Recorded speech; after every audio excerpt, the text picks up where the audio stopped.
Thank you, Father Chris. Dear, certainly Bishop Manning, clergy, brothers, sisters, principals, assistant principals, RECs, ladies and gentlemen, colleagues all. Certainly thank you for the introduction and for the opportunity to return to Parramatta. I was here briefly some 10 years ago when I made a visit to Australia, primarily to visit Australian Catholic University, but I came to Parramatta. Vancouver is 10,000 kilometers away, but there's just an ocean really that separates us. And I'm grateful to now Archbishop Anthony for his kind invitation, which was later backed up by Father Peter Williams, your diocesan administrator, to be able to say a few words to this gathered assembly of those so responsible in such key position, leaders in Catholic primary and secondary education in your diocese. And this morning what I want to do is just raise with you some considerations about your Catholic school's mission as evangelizing communities, and about the role therefore, of pastors and priests, principals and RECs in inspiring, directing, and even assessing just how well your schools are doing in proclaiming the gospel of joy as evangelizing educational communities. The Catholic school today, and dare say all the more so even tomorrow, finds itself in a new ecclesial context. We are reading the signs of the times today.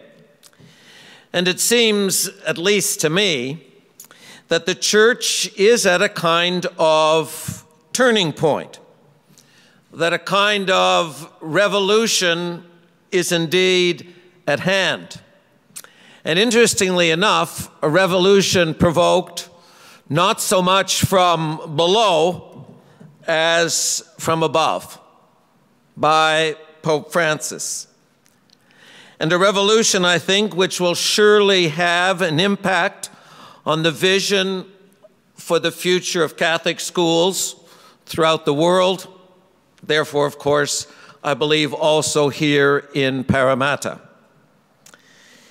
In the future, and this, of course, are just my thoughts, our schools must more intentionally set as their primary raison d'etre, their primary focus, the mission of evangelizing.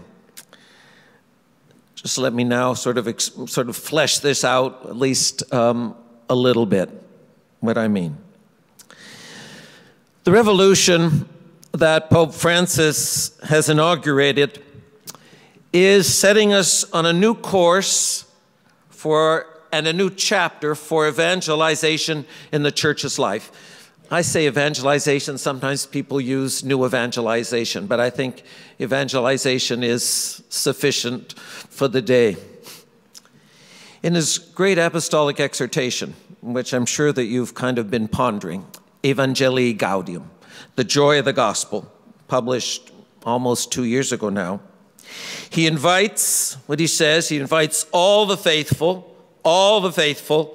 to a new season of evangelization.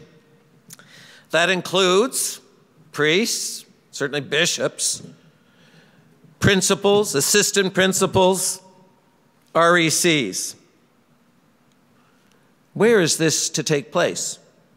Certainly in our families, in our parish communities, but also in our schools, where, as in Vancouver, so in Parramatta, so many resources, be they human, be they financial, are in fact placed in the hands of the educating community as, in fact, one of the major forces in bringing the gospel forward, making it alive in people's hearts and minds.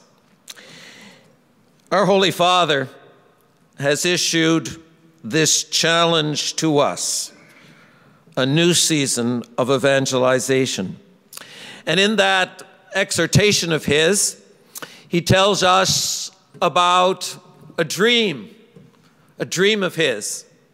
And he says, I have a dream, and now I quote, of a new missionary option.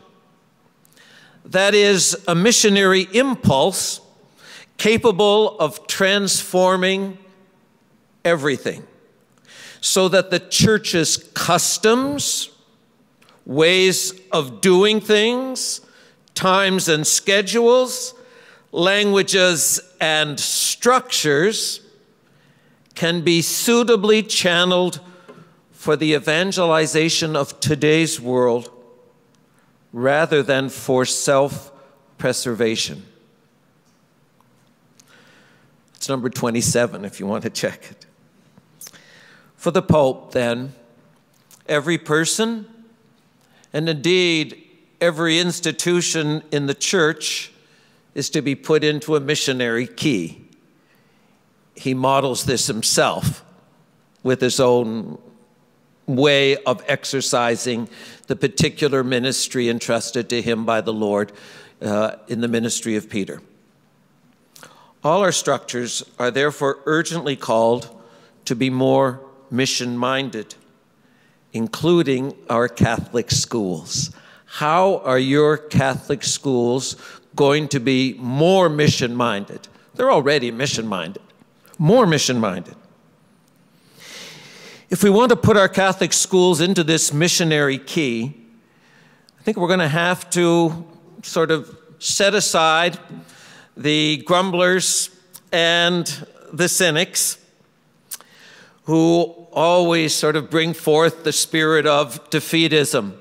We tried it before and it didn't work, Sonny. Even the Pope picks up this line. He says, you know, we can't just say, we have always done it this way. We can say that sort of happily, because clapping on our back, or sadly, but we're not going to do any different. That's just not going to cut it. We have to keep ourselves from being smothered by this attitude. In your diocese, I know you're celebrating the 50th anniversary of the Vatican's declaration on Catholic education by taking as your theme, renew and adapt. That's what the missionary option is about, renew and adapt.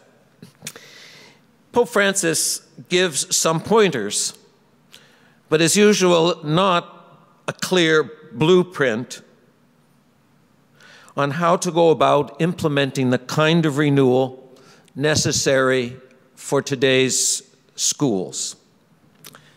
Listen, I invite everyone to be bold and creative in this task of rethinking the goals, structures, style, and methods of evangelization in their respective communities.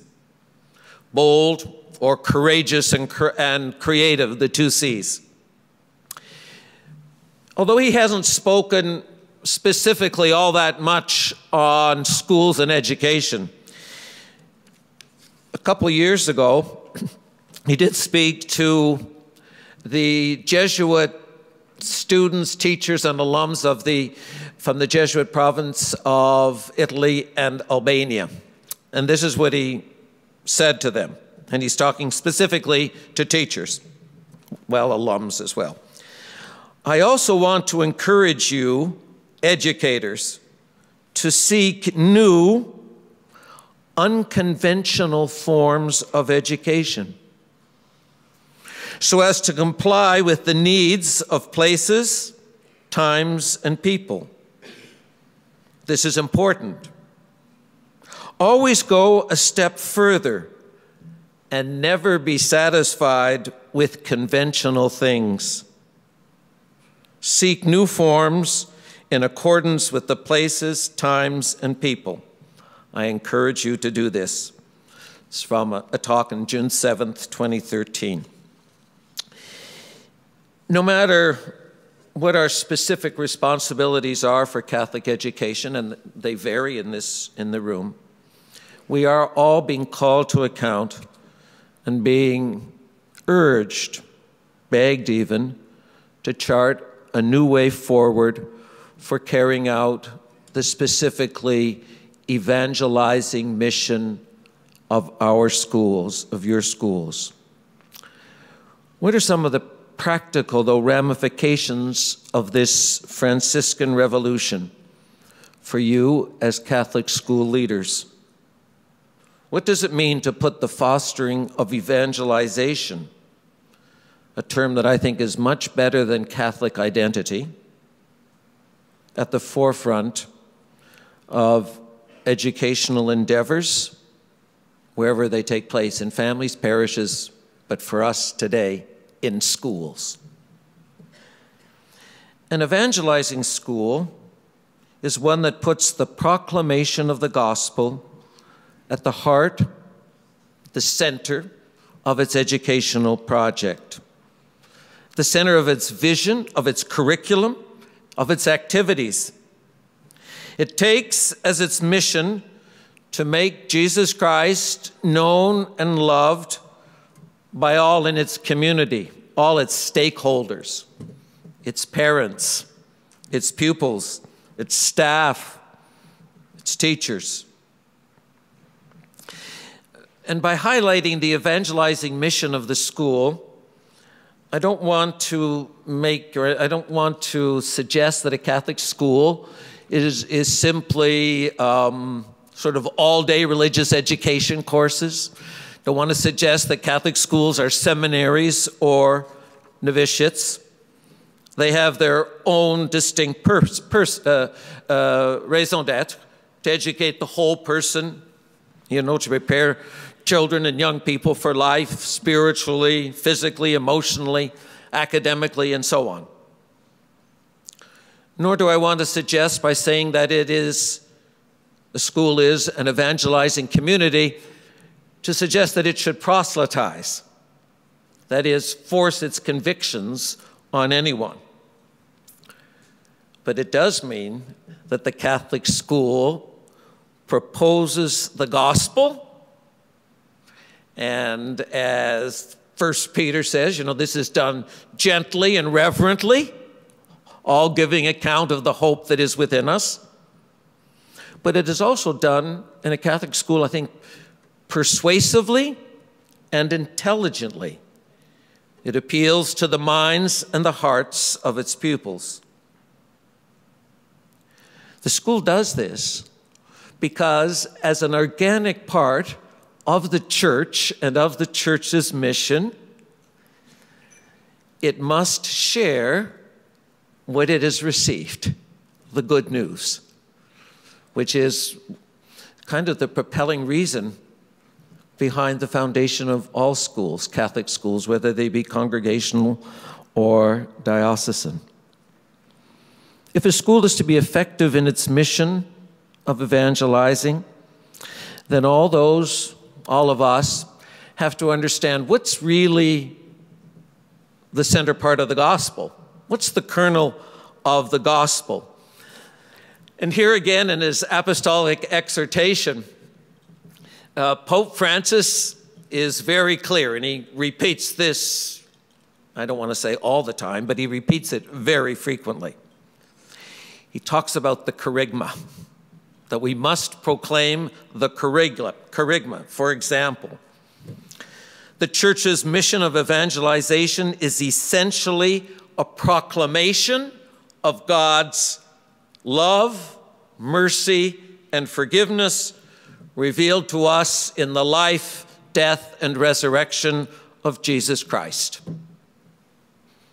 Just how we prayed a few minutes ago.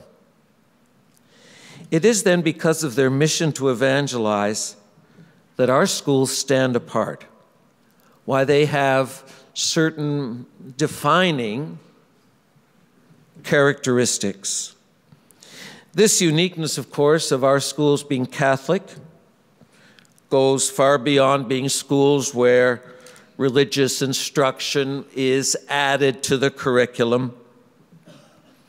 Rather, the school's entire educational philosophy and program, what is taught, how it is taught, and by whom it is taught, is inspired by love for Christ and by the faith of the Church. Being caught up in the Church's missionary mandate is therefore its most distinctive characteristics, being caught up in the Church's missionary mandate. This is something which should inform, penetrate the school's educational activity in the widest possible sense. Although I know that church schools in Australia have always been aware of their distinct mission and proud of it, because Australia has one of the most extensive and best Catholic school systems in the world, and you know that. Although you've always been aware of this distinct mission arising from Catholic identity, I think it's more necessary now than ever to make people aware of the responsibility to give public witness in the schools to Christ and the gospel in a way which is now more visible and tangible and intentional than ever. Due to the secularization, and this I kind of assume is the case in Australia, it's certainly true in Canada, Catholic schools are, in fact, in this missionary situation. That Vancouver, for example, is not sort of living on the inheritance of a Christian culture. That we are in a missionary situation, and therefore our schools are. That we can unthinkingly conform to the values of our culture, often we fight the consumerist demands of families for the kind of education they think that a Catholic school should provide. We have to fight the unbridled search for approval by external agencies for whom the love of God and of Christ, the justice that he requires of us, is meaningless, and other criteria of prestige and success are constantly kind of put forward as the measuring sticks of our success. We certainly in Vancouver are plagued by these demands. Of course, we can't ignore them, but we can't imagine that the fruitfulness, the real fruitfulness of our Catholic schools, the fulfilling of our mission, relies on how we do on that kind of criteria, how we stack up, even though our advertising brochures often tout these facts as the reasons why our schools are so good. Now I want to sort of suggest to you a few questions that, as leaders in your school and educational communities, that you might look to or ask yourselves to see just how clear the sense of purpose about accepting this missionary option is. What does it mean to say that a school is truly founded, not just repeated words, is really founded on Jesus Christ? What does that mean to us? What does it mean to our teachers? What does it mean to our parents? What are we trying to get across to our students? That we should, that how are we accountable for this part? There's many, you're accountable for so many other areas of church life, but what about the missionary option? In every aspect, I think, of a school's programs, its life, its activities, there has to be this sense that we are directed towards wanting to see develop in our pupils and in our families a personal relationship with Jesus Christ in the church. But that's at the end of the day. We want them to come to know, to encounter Jesus, the one who gives life its direction, its horizon. Without Jesus as the starting point, not just said or put into a mission statement, but really the present animating focus, then I think we have to ask ourselves, are we really a Catholic school? Or are we just, an independent and good school and not doing any harm to anybody and even doing some good? But are we fully accepting the challenge to be integrated in as organic part of the life of the church, whose primary vocation is precisely the proclamation of Jesus Christ and his gospel of Jesus as our Lord and Savior? So I'm going to raise 4 questions that you might ask to come to this judgment. The first is our educational philosophy grounded in a Christian anthropology, in a Christian understanding of the human person? Secondly, are we proposing a Catholic worldview? Do we know that there's a Catholic sort of take on reality, the Catholic lens? Thirdly, is a vision of faith integrated in our schools, which means sort of across its curriculum and activities, or is it sort of isolated? There's morning prayer, Angelus, religious instruction, and statues. Is that it? And lastly, is personal witness to the gospel and to Jesus evident? Not sort of hidden in the mystery, hidden with Christ and God, but is it evident in the life of the school? To the first question.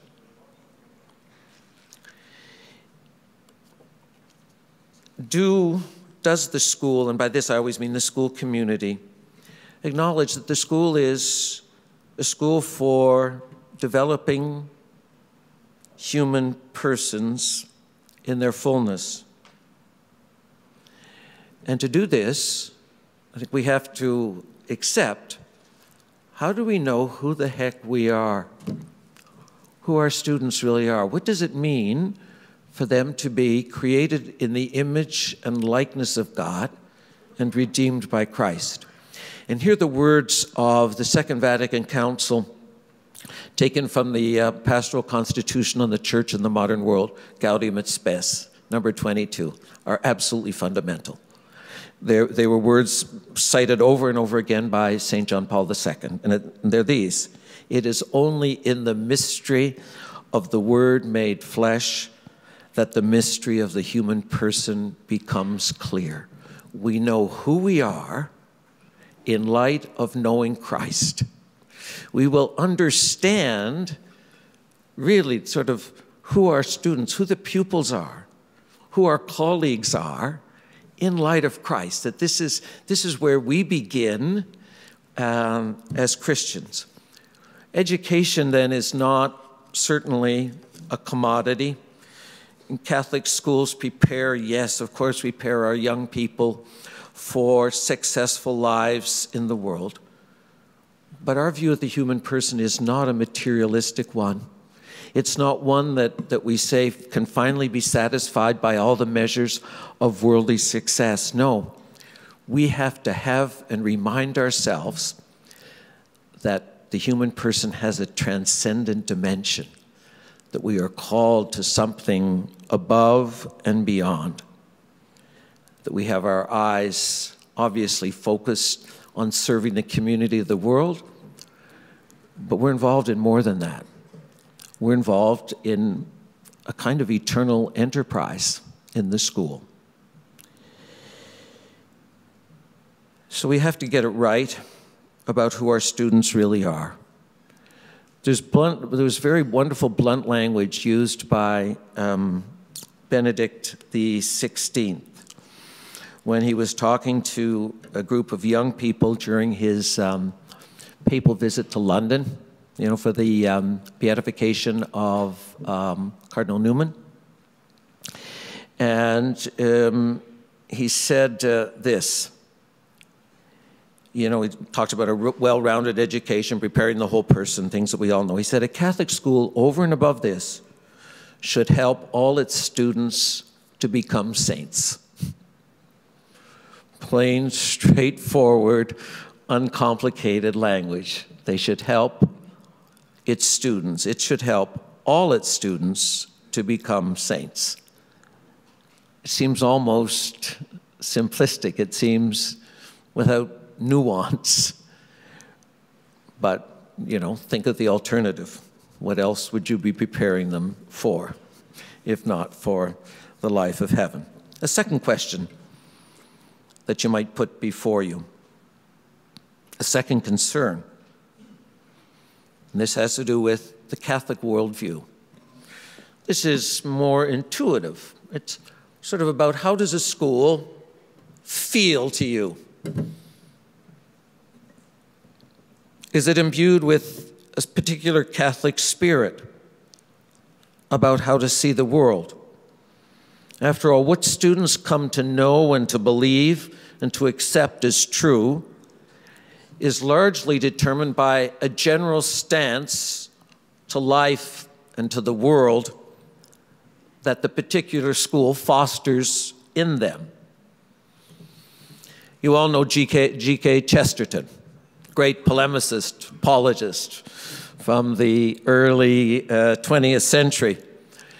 And he wrote an essay called The New Case for Catholic Schools. Could have been written yesterday. And he insisted, and I'll cite him, he insisted that every education teaches a philosophy, if not a dogma, by suggestion, by implication, and by atmosphere.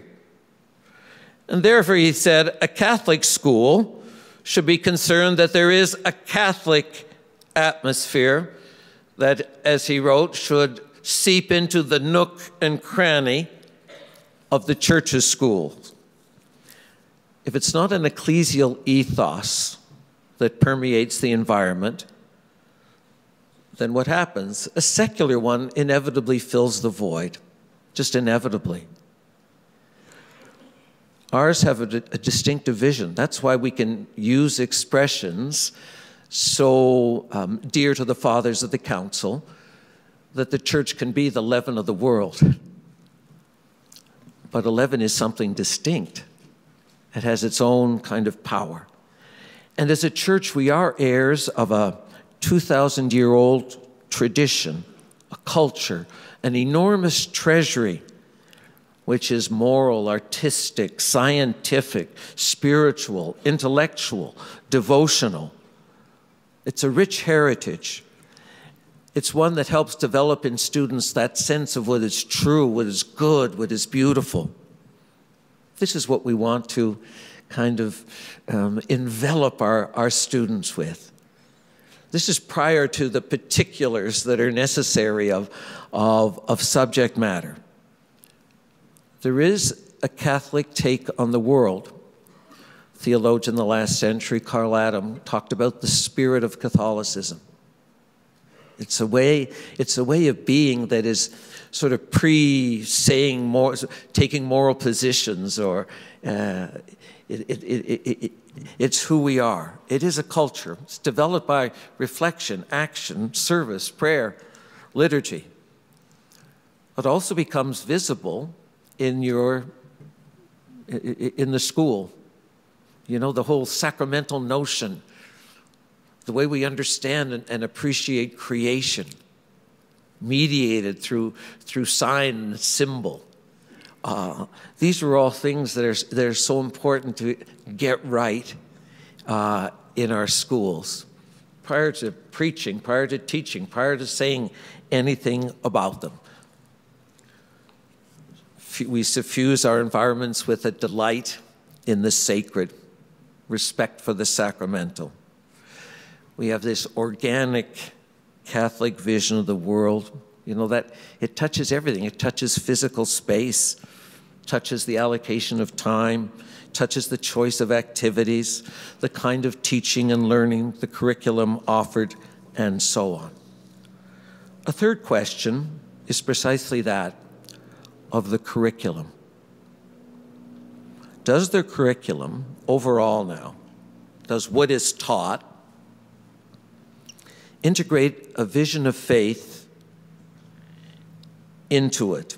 Because a curriculum in an educational institution makes explicit, just like a budget, makes explicit what are the reference values, the priorities, the practical choices.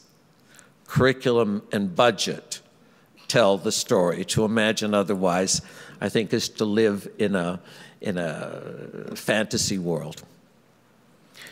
We live in a knowledge-based society. Certainly the curriculum must take this into account. But it's about a lot more than simply instructing students how to collect and collate information. It's a lot more about than preparing skills for a job. The Catholic vision, don't forget, holds that all truth.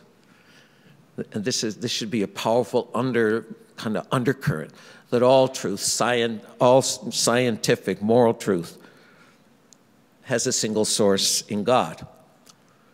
That Catholic schools are not just faith-based institution, they are very clearly faith and reason-based institution, that the harmony and the complementarity of faith and reason, culture, science, and so on, these are sort of the pillars upon which the particulars are constructed.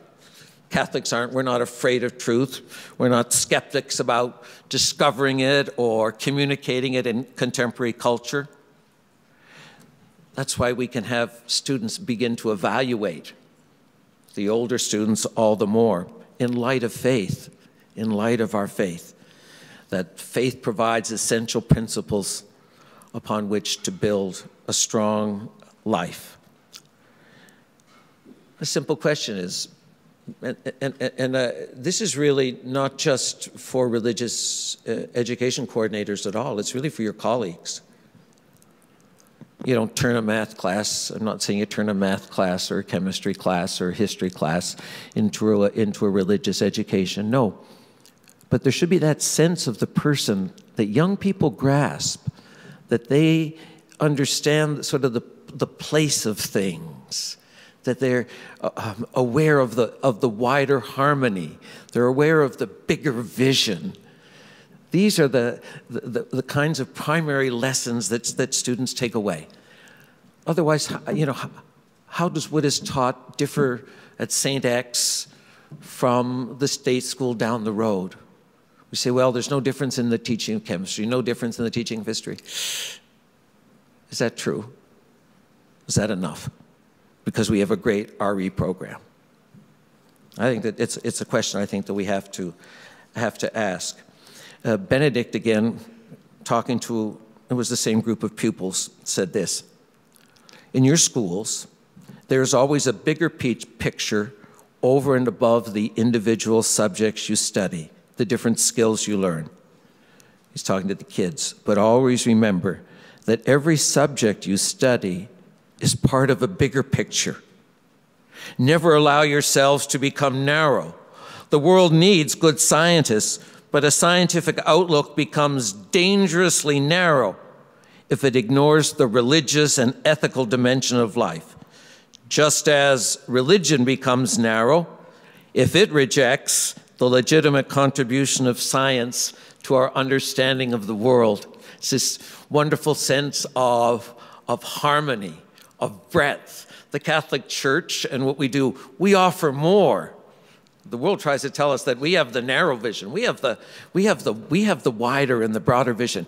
That's the spirit that we want to communicate to the young people that kind of come across our threshold.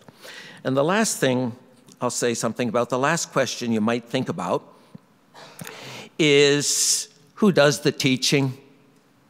Just how important in that? Doesn't it depend chiefly on them, on the teachers, whether the Catholic school achieves its purpose? You're going to have great principals, great assistant principals, supportive pastor, good RE program. If you don't have great teachers, the enterprise is in trouble.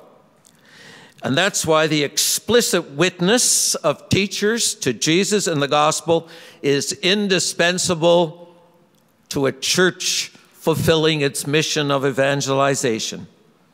They are indeed expected to be. We have to expect them to be. Help them along if they are not. But we have to expect them to be examples of Christian life, of a joyful Christian life. This is just vital to the church's essential identity.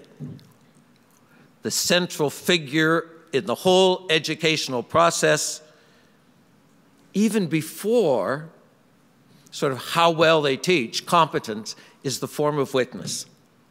You remember, well, some of you would remember probably when Paul VI first made that statement that is so true. You know, it said, if modern people listen willingly, they listen more willingly to witnesses, testimony, than to teachers. And if they do listen to teachers, it's because they are witnesses.